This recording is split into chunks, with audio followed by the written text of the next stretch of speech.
지난주에는 믿음으로 의로워진다. 믿음으로 구원받고 믿음으로 복받는다. 그 믿음이 우리 주님을 내가 받아들이는 거, 영접하는 거. 그래서 저는 라합의 얘기를 해드렸습니다. 여리고 성 안에 있던 라합이 그 성 안에 있는 사람들이 다 하나님에 대한 얘기와 소문을 들었지만 그 하나님을 믿음으로 받아들이고 영접하고 고백한 사람은 라합뿐이었다. 그래서 하나님이 그 라합을 구원해 내신 그 말씀에 대해서 전해드렸는데, 하나님 은혜지요. 오늘은 하나님의 진노에 대한 말씀입니다. 지난주 말씀하고 이어지는 거죠. 하나님은 우리에게 은혜를 베푸시고 사랑을 베푸시고 다 진멸해야 되는 가나안 족속, 한 사람도 남겨둬서는 안 된다 하는 그 죄의 상징, 다 진멸해야 되는 그곳에서도 은혜를 베푸셔서 구원해 주시는 그 하나님의 사랑에 대한 말씀, 하나님의 사랑에 대한 하나님 사랑이신데 오늘 말씀은 반대입니다. 하나님의 진노하심입니다. 심판, 진노하심에 대한 말씀. 18절에 보면 하나님의 진노가 이렇게 시작을 하죠. 하나님의 진노가. 하나님이 화를 내신다. 그런 말씀입니다. 왜 화를 내실까? 하나님은 누구에게, 어떤 사람에게 화를 내실까? 우리들도 화를 내죠. 우리 사람들이 내는 이 분노하는 건 이 감정의 폭발이죠. 내 속에 있는 감정, 우라통이 터진다든지 화를 낸다든지 속상하고 또는 자존심이 상한다든지 할 때 내 감정이 폭발하는 것, 그게 사람들의 분노죠. 하나님께서는 그런 것 때문에 화를 내시거나 그러진 않아요. 자존심이 상하신다든지 그래서 화내시고 그런 게 아니고, 우리 인간들처럼 그렇게 속상하고 화내고 분노하고 그런 게 아니에요. 우리 하나님이 화내시는 이유는 그 뒤에 나오죠. 어떤 사람에게 하나님께서 진노하시는가? 불의로 진리를 막는 사람들의 모든 경건하지 않음과 불의에 대하여 하늘로부터 나타나나니, 하나님의 진노가 하늘로부터 나타나는데 누구에게 나타나느냐? 경건하지 않음과 불의에 대하여. 하나님이 진노하시는 대상은 경건하지 않은 것, 그리고 불의함입니다. 경건하지 않은 것은 하나님을 무시하는 거예요. 하나님을 경배하지 않고 존경하지 않는 것, 하나님에 대해서 함부로 하는 거, 하나님. 그런 사람들 많이 있잖아요, 요즘. 하나님에 대해 함부로 말하고 마음대로 이렇게 조롱하고 이런 것들 정말 하면 안 됩니다. 그 하나님이 진노하세요. 사람들은 나 모르고 그랬다 그러는데 좀 뒤에 나옵니다. 하나님을 무시하고 하나님이 없는 것처럼, 하나님 무슨 하나님이 있냐, 보이지도 않는데 그렇게 해서 하나님을 조롱하고 무시하고 하나님이 없는 것처럼 사니까 나타나는 게 불의함입니다. 그래서 경건하지 않은 건 하나님께 대한 거예요. 하나님이 없는 것처럼 하나님을 무시하는 태도. 불의함은 사람에게 대한 거예요. 사람에 대해서 그릇된 태도. 그러니까 하나님이 없는 것처럼 사니까 사람에 대해서도 불의한 겁니다. 하나님은 잘 믿는데 사람한테는 잘못한다. 이건 거짓말이에요. 그렇게 할 수가 없어요. 하나님이 계시고 내가 하나님을 잘 믿고 경건한데 지금 하나님이 나와 함께 하심을 내가 확실히 믿는데 사람한테 불의하다 하는 건 이치적으로 맞지가 않아요. 그러니까 사람한테 불의한 것은 결국 하나님 앞에 불경건하기 때문입니다. 그 속에 하나님이 없기 때문에 그런 거예요.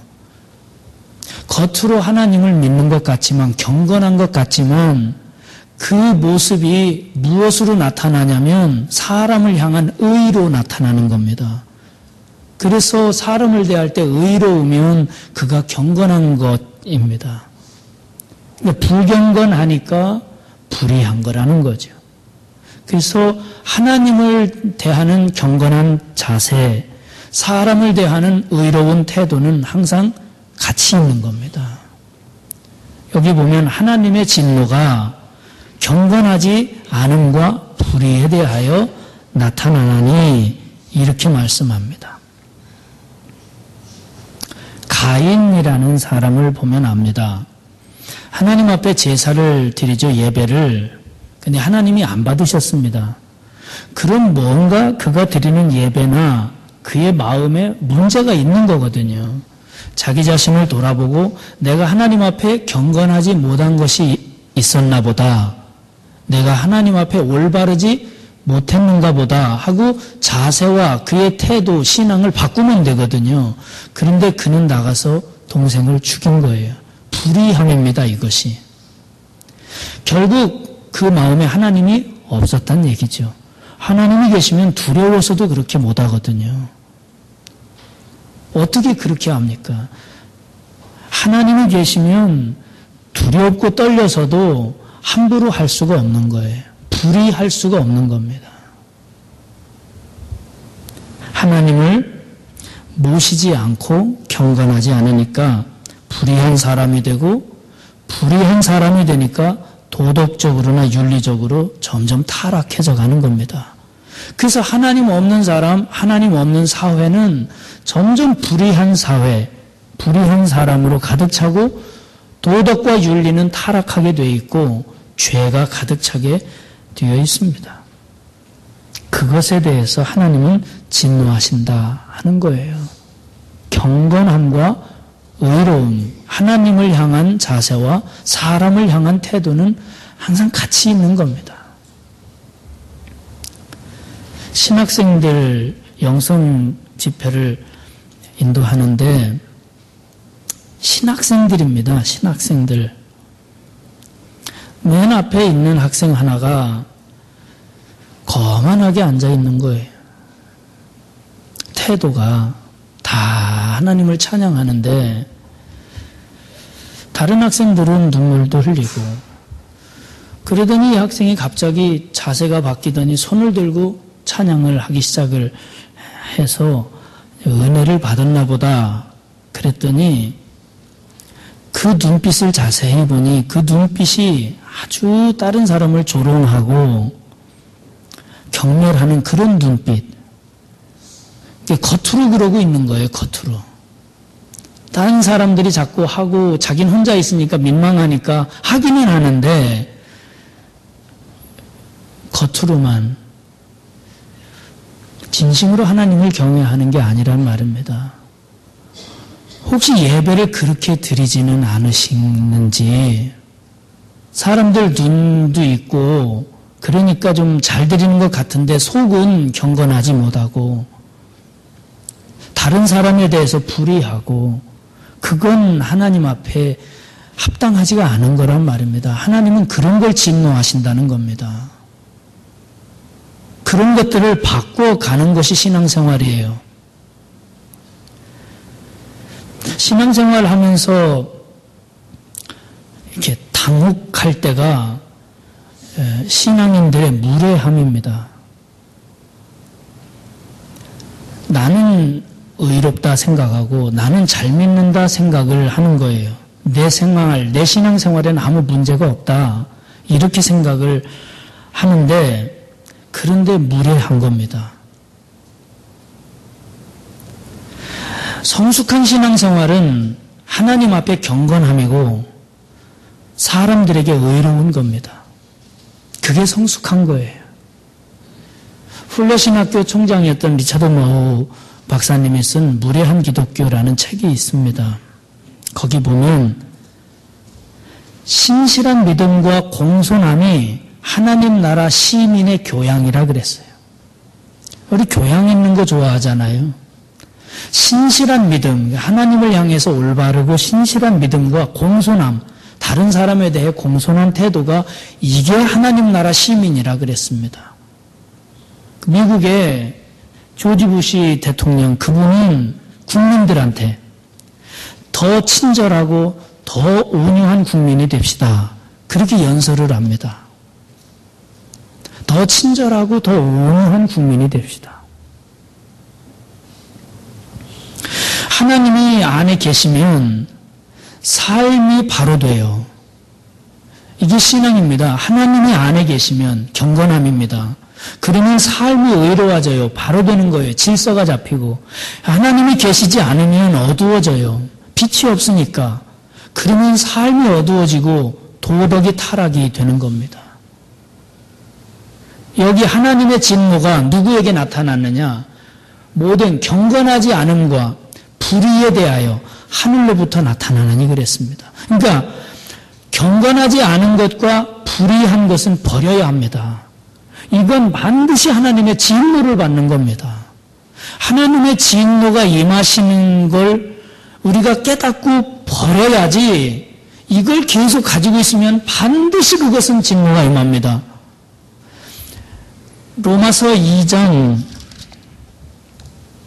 5절 말씀 같이 읽어보겠습니다. 2장 5절. 다만 네 고집과 회개하지 아니한 마음을 따라 진노의 날, 곧 하나님의 의로우신 심판이 나타나는 그날에 임할 진노를 내게 쌓는도다. 계속 진노가 쌓이면 그게 그냥 없어지는 게 아니라 쌓이면 더 이상 이제는 쌓을 곳이 없으면, 그러니까 고집을 부리고 회개하지 아니하고 경건하지 아니하고 불의하고 하나님이 진노하시는 것을 알면서도 계속 고집을 부리고 그러면 그거는 쌓여진다는 겁니다. 그게 다 쌓여지면 진노의 날 하나님의 의로우신 심판이 반드시 나타난다는 겁니다. 저는 이런 것이 두렵습니다. 그래서 얼른 회개해야 되고 하나님 앞에 나를 다시 다잡아야 되고, 아, 내가 잘못했구나, 고쳐야 되는 겁니다. 정말 두려운 말씀입니다. 이게 쌓여지면 하나님은 진노하시는 겁니다. 반드시 진노하십니다. 하나님 앞에 고집을 부리지 말고 회개하지 않고 버티고 그러면 안 된다는 거예요. 하나님이 진노하시는 것은 깨닫고 버려야 된다는 겁니다. 자, 19절입니다. 이는 하나님을 알만한 것이 그들 속에 보임이라. 하나님께서 이를 그들에게 보이셨느니라. 창세로부터 그의 보이지 아니하는 것들, 곧 그의 영원하신 능력과 신성이 그가 만드신 만물에 분명히 보여 알려졌나니 그러므로 그들이 핑계하지 못할지니라. 핑계대지 말자, 그런 말입니다. 핑계대지 마라. 하나님이 계시냐? 하나님 어딨냐? 보이냐? 그런 게 어딨냐? 그렇게 핑계대지 말라는 겁니다. 하나님은 하나님을 알만한 것을 이미 우리에게 다 주셨다는 거예요. 하나님의 거룩한 신성, 하나님의 능력, 하나님의 영광을 우리 사람들이 느끼고 볼 수 있도록 다 주셨다는 겁니다. 만물 안에. 우리가 살아가는 이 세상 가운데 가득 보여주셨다는 거예요. 하나님이. 화가가 그림을 그립니다. 그 그림 안에 그 화가가 들어있다 그러죠. 그 화가의 생각과 사상, 그의 모습. 조각을 해도 그 조각 안에 그 조각가가 들어있다는 거예요. 영화 보면 영화 감독의 사상이 그 안에 담겨 있습니다. 하나님은 신성한 예술가시라는 겁니다. 하나님이 만드신 모든 것 속에 하나님을 다 담아 놓으셨다는 거예요. 하나님을. 그래서 우리가 맑고 깨끗한 영혼과 이성으로 보면 하나님을 다 느낄 수 있다는 거예요. 그러니까 시편에 보면 찬양하는 겁니다. 온 하늘에 하나님의 영광이 충만하도다. 이 땅에 하나님의 영광으로 가득 차도다. 왜? 거룩하고 맑은 심령으로 보니까 온 땅과 하늘에 하나님으로 가득 차 있는 겁니다. 하나님으로 가득 차 있는 걸 느끼니까 하나님을 경외하는 거예요. 이게 경건함입니다. 이렇게 하나님을 경외하고 하나님을 느끼며 사니까 의로워지는 겁니다. 불의함을 버리는 거예요. 그 삶이 바르고 하나님께 대해 태도가 바르고 사람에 대해 올바른 자세로 살아가는 것이 성숙한 신앙생활이라는 겁니다. 이것이 하나님 나라 시민 교양이라는 겁니다. 아, 몰랐다. 모르고 그랬다. 핑계대지 말라는 거예요. 이젠 더 이상 그런 핑계가 아무 소용없다는 거예요. 자꾸 핑계를 대고 자꾸 외면하는 것은 결국 사단의 세력이라는 겁니다. 하나님을 믿지 못하게 만드는 거예요. 21절입니다. 하나님을 알되 하나님을 영화롭게도 아니하며 감사하지도 아니하고 오히려 그 생각이 허망하여지며 미련한 마음이 어두워졌나니 스스로 지혜 있다 하나 어리석게 되어 썩어지지 아니하는 하나님의 영광을 썩어질 사람과 새와 짐승과 기어다니는 동물 모양의 우상으로 바꾸었느니라. 하나님을 알되 그랬지 않습니까? 하나님을 압니다. 하나님을. 그런데 하나님을 영화롭게 않는 겁니다. 감사하지도 않고 생각은 허망하다라는 말은 방향이 없다 그런 말이거든요. 왜 사는지 모른다 이런 말입니다. 허망하다. 마음이 미련해서 어두워졌다. 하나님을 알고 하나님을 믿고 하나님을 영화롭게 해야 할 인간이 감사하지도 않고 허망하고 영화롭게도 아니하고 심지어는 새와 짐승과 기어다니는 것, 버러지 같은 인생으로 살고 있다는 겁니다. 여러분, 썩어지지 아니할 하나님의 영광, 우리가 그 썩어지지 아니할 거룩한 영광을 따라 거룩하고 경건하고 의롭게 그렇게 지음받은 인간, 그렇게 살아가야 될 우리들이 왜 새와 짐승과 기어다니는 버러지같이 사느냐 이겁니다. 왜 하나님을 거부하고 벌레 같은 인생을 살고 있느냐. 불경건하고 불의하게 그렇게 살지 말아라. 그건 하나님의 진노가 임한다는 말씀이에요. 하나님을 망령되이 한다든지 하나님께 욕을 한다든지 다른 사람을 대할 때 함부로 대한다든지 이런 것들은 버리지 않으면 계속 쌓여지는 겁니다. 쌓여지면 결국은 하나님의 진노가 나타납니다. 우리가 눈을 떠서 보기만 해도 하나님께서 살아계심을 느낄 수 있어요. 하나님의 신성한 은혜를 다 느낄 수 있어요. 저는 여러분들이 심령이 거룩해지고 아름다워져서 이 삶 가운데에서 이 하나님의 신성, 그 거룩함을 많이 느끼시기를 바랍니다. 그것이 은혜예요. 하나님을 거부하고 외면하고 그러면 자꾸 혼란에 빠져요. 스스로 하찮은 존재가 돼요. 자꾸 그 인생이 버러지 같은 인생이 돼요. 26절, 27절에 보면 이런 말씀이 나옵니다.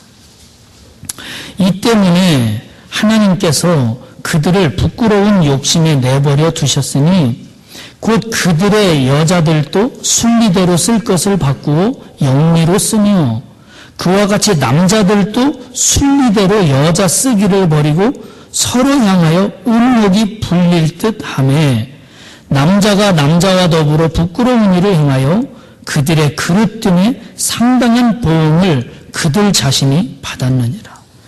이게 무슨 말씀인지 아십니까?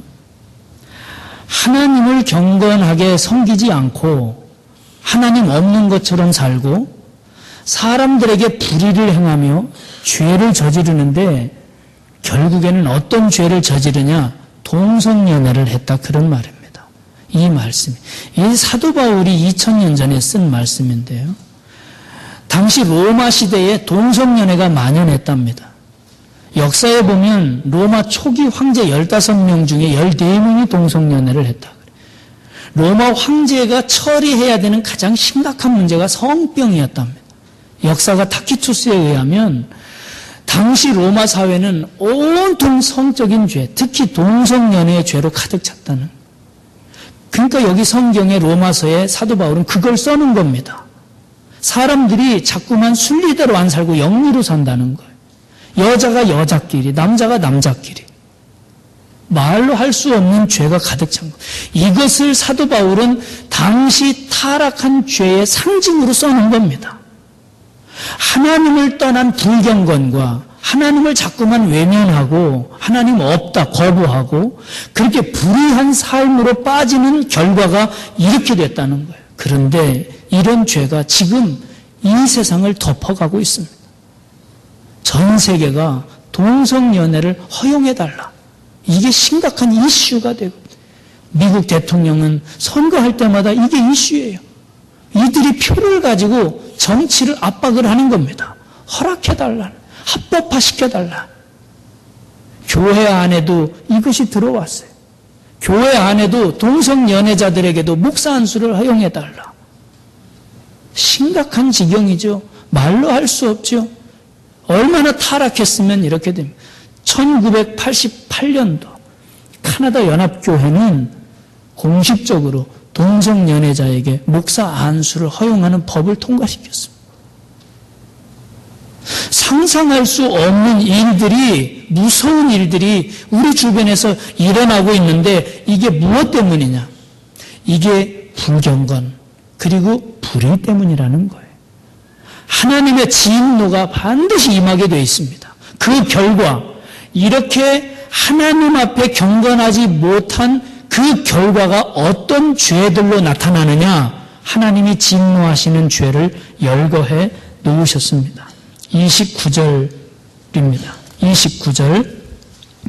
곧 모든 불의, 추악, 탐욕, 악의가 가득한 자요, 시기, 살인, 분쟁, 사기, 악독이 가득한 자요, 수군수군 하는 자요, 비방하는 자요, 하나님께서 미워하시는 자요, 능욕하는 자요, 교만한 자요, 자랑하는 자요, 악을 도모하는 자요, 부모를 거역하는 자요, 우매한 자요, 배약하는 자요, 무정한 자요, 무자비한 자라.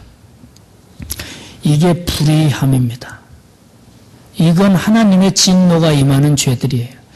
이 죄들은 점점 쌓여집니다. 이 죄들은 없어지지 않아요. 이게 다 쌓여지면 하나님 진노가 임합니다. 우리 하나님을 믿는 사람들이 하나님께 대한 경건한 태도에 있어서도 슬금슬금 넘어가 버릇하면 안 됩니다. 하나님을 믿는데 온 마음과 경건함을 다해서 하나님을 섬기는 게 아니라 대충 건성건성 그렇게 하나님을 믿으면 그거 쌓여지게 돼 있어요. 또 하나, 사람들을 대할 때 여러분이 함부로 그냥 건성건성 뭐 어때? 이렇게 넘어가지 마십시오. 여기 열거된 이 모든 불의함은 반드시 쌓여지게 돼 있습니다.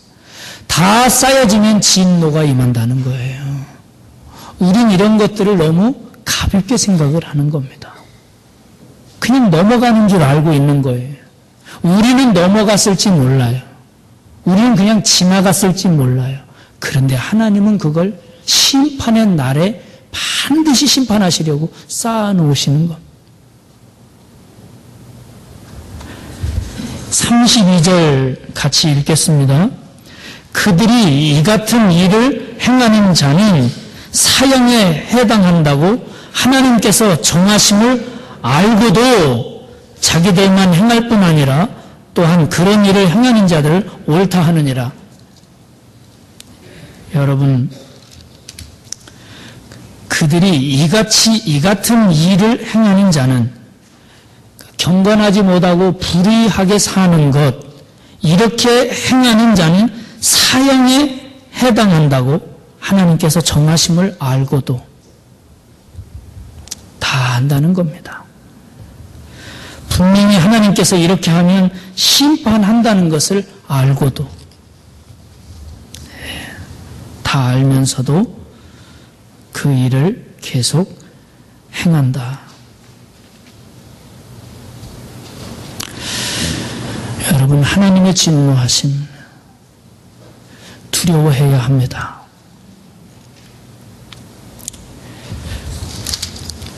24절, 26절, 28절에 공통적으로 나오는 말씀이 있습니다. 하나님께서 내버려 두사, 하나님께서 내버려 두사, 그 상실한 대로 내버려 두사. 하나님께서 지금 가만히 계시다고 계속해서 이 죄에 빠져 있으면 안 되는 거예요. 지금 하나님이 내버려 두시고 계신 겁니다. 두려움으로 오늘 이 말씀을 생각하고 어떻게 해야 우리가 이 하나님의 진노에서 구원받을 수 있을까? 사도 바울께서는 로마서 5장 9절에 그 해답을 주셨습니다. 5장 9절 말씀을 읽어보겠습니다. 그러면 이제 우리가 그의 피로 말미암아 의롭다 하심을 받았으니 더욱 그로 말미암아 진노하심에서 구원을 받을 것이니, 우리가 그의 피로 말미암아 의롭다 하심을 받았으니 더욱 그로 말미암아 진노하심에서 구원을 받을 것이니, 우리가 하나님의 진노하심에서 구원받을 수 있는 건 그의 피, 예수님의 보혈밖에는 없습니다. 예수님의 피로 씻음 받는 겁니다. 라합도 하나님의 진노의 대상이었습니다. 여리고성 하나님의 진노의 대상이었어요. 이 땅 모든 사람들은 다 하나님 진노의 대상입니다. 그런데 라합은 하나님을 영접하고 그 피로 씻음 받은 겁니다. 우리가 예수님 영접하고 오늘 이 말씀을 믿음으로 받아들이고 아멘 하고 거룩한 영을 내가 모셔드리고 그 피로 씻음 받아야 합니다. 주여 내 죄를 씻어주옵소서. 진노받을 내 죄를 씻어주옵소서. 경건하지 못했던 나를 씻어주옵소서. 불의하게 살았던 내 죄를 씻어주옵소서. 이것밖에는 없습니다. 그저 하나님 앞에 엎드려서 주의 피로 나를 씻어주옵소서. 주의 피로, 주의 십자가의 피로 나를 깨끗하게 씻어주옵소서. 내가 이제 예수의 피로 씻음받고 나 이제 경건하게 그리고 의롭게 주님 모시고 살겠습니다. 엎드려서 회개하는 것밖에는 없어요. 엎드려서 주님 나를 용서해 주세요. 나를 씻어 주세요. 나 깨끗함을 입어서 이제는 정결하게 하나님 앞에 살고 싶습니다. 이제까지 주님이 진노하셔 쌓아놓으셨던 모든 죄를 다 씻어주옵소서. 오늘 주님 앞에 그렇게 엎드리면 그동안 주님이 진노하시며 쌓아놓으셨던 모든 것, 그 심판을 다 닦아주시고 씻어주실 줄로 믿습니다. 내 주의 보혈은 정하고 정하다. 내 죄를 정케 하신 주 날 오라 하신다. 내가 주께로 지금 가오니 십자가의 보혈로 날 씻어 주소서. 아멘. 내가 주께로 지금 가면 내가 불의했던 죄, 부모님에게 잘못했던 죄, 다른 사람에게 잘못했던 죄, 무자비했던 죄, 불의하게 살았던 모든 죄, 하나님 앞에 경건하지 못했던 것들, 내가 하나님 믿는다고 했지만 정말 하나님 진심으로 잘 섬기지 못, 이런 모든 죄 내가 주께로 지금 가오니 십자가의 보혈로 날 씻어주소서. 그럼 씻어주세요. 그의 피로 구원받는 겁니다. 다 다른 건 없어요. 주님 나를 용서해 주옵소서. 다 씻어 주옵소서. 진노하지 마옵소서. 오늘 주의 진노를 거두시옵소서. 다 거두시고 나를 건져주시고 살려주옵소서. 기도하겠습니다. 주님, 저들을 용서하시옵소서. 불경건하고 불의했던 하나님 앞에 올바른 자세, 사람들에게 올바른 태도, 그렇게 살지 못했던 모든 죄를 회개하오니 주의 십자가의 보혈로 다 씻어주시옵소서. 라합을 살려주셨던 주여, 우리도 살려주시옵소서. 다 씻어주옵소서. 그동안 쌓아놓으셨던 우리 주는 모든 진노를 다 제거해 주시고 다 씻어주시고 도말하여 주시옵소서. 깨끗게 하여 주옵소서. 깨끗게 하여 주옵소서. 이제는 거듭나서 우리 주님 십자가 붙들고 거룩하고 경건하게 의롭게 하나님 뜻 안에서 잘 살아가는 천국 백성 될 수 있도록 은혜를 베풀어 주시옵소서. 예수님의 이름으로 기도하옵나이다. 아멘.